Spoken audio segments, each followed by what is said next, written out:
Chicken খেতে পছন্দ করেন ছোট থেকে বড় সকলেই। আমি অরুণিতা, আমার কুকিং ওয়ার্ল্ড চ্যানেলে আজ আপনাদের সাথে শেয়ার করছি চিকেনের একটি অন্যরকম রেসিপি, চিকেন কিমা কারির রেসিপি।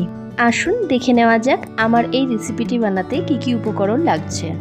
প্রথমে লাগছে বোনলেস চিকেন, যেটাকে কিমা করে ভালো করে ধুয়ে নিয়েছি। একটা বাটিতে নিয়ে নিয়েছি পেঁয়াজ আর রসুন বাটা, আর একটা বাটিতে নিয়ে নিয়েছি আদা বাটা আর লঙ্কা বাটা, আর নিয়েছি একটা ডিম সিদ্ধ আর টক দই, আর নিয়ে নিয়েছি সর্ষের তেল, ফোড়নের জন্য এলাচ, দারচিনি, গোটা গোলমরিচ, হলুদ, লবণ, কাশ্মীরি লঙ্কার গুঁড়ো আর জিরে ধনে গুঁড়ো। এবার রান্নাটা শুরু করা যাক। প্রথমে ইন্ডাকশানে কড়াই বসিয়ে তাতে তেল গরম করে দিয়ে দিচ্ছি গোটা গরম মশলাটা, এলাচ, দারচিনি আর গোটা গোলমরিচ। এরপর এতে দিয়ে দিলাম পেঁয়াজ আর রসুনের পেস্টটা।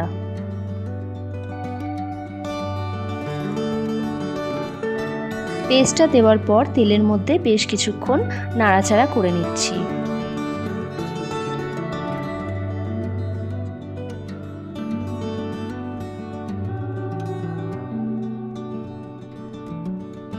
এরপর একে একে আদা বাটা আর লঙ্কা বাটাটা দিয়ে দিলাম।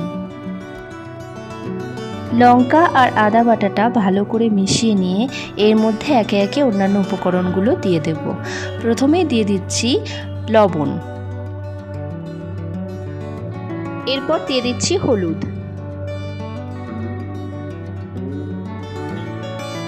এবার দিয়ে দিচ্ছি জিরে ধনের গুঁড়ো। উপকরণগুলো দেওয়ার পর এবার ভালোভাবে মশলাটা মিশিয়ে নিচ্ছি। মশলাটা কিছুক্ষণ নাড়াচাড়া করে নিয়ে এবার দিয়ে দিচ্ছি কাশ্মীরি লঙ্কার গুঁড়ো। কাশ্মীরি লঙ্কাটা ভালোভাবে মশলার সাথে মিশিয়ে নিয়ে এবার দিয়ে দিচ্ছি চিকেন কিমাটা।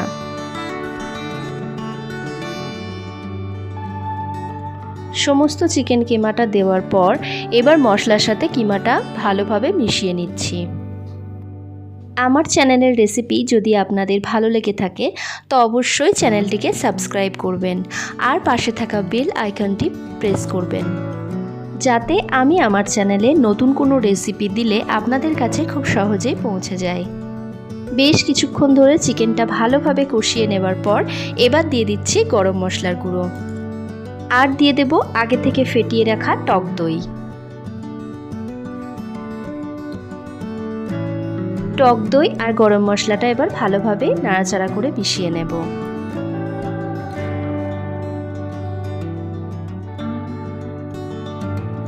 এবার দিয়ে দিচ্ছি সামান্য একটু জল, যাতে মশলাটা আরও ভালোভাবে কষানো যায়। জল দেওয়ার পর একটু নাড়াচাড়া করে ঢাকনাটা দিয়ে বেশ কিছুক্ষণ হতে দেব। 10-15 মিনিট পর ঢাকনাটা খুলে নিচ্ছি। দেখুন জলটা পুরো শুকিয়ে গেছে আর মশলা কষানোটাও পুরো কমপ্লিট হয়ে গেছে। এবার দিয়ে দিচ্ছি আর একটু জল। এখানে একটু বেশি পরিমাণ জল দিচ্ছি যাতে একটু গ্রেভি হয়। জলটা দেওয়ার পর ভালোভাবে নাড়াচাড়া করে এবার কিছুক্ষণ ফুটতে দেব। অন্যদিকে গ্রেটারের সাহায্যে সেদ্ধ ডিমটা গ্রেট করে নিচ্ছি। এবার গ্রেট করে রাখা ডিম সিদ্ধটা এর মধ্যে দিয়ে দিলাম। এবার ডিম সিদ্ধটা ভালোভাবে নাড়াচাড়া করে নামিয়ে নিলেই রেডি আজকের রেসিপি চিকেন কিমা কারি। গরম গরম রুটি বা পরোটার সাথে পরিবেশন করুন আজকের এই রেসিপিটি। চিকেন কিমা কারির আজকের এই রেসিপিটি আপনাদের কেমন লাগলো অবশ্যই জানাবেন। লাইক এবং শেয়ার করতে ভুলবেন না। ধন্যবাদ।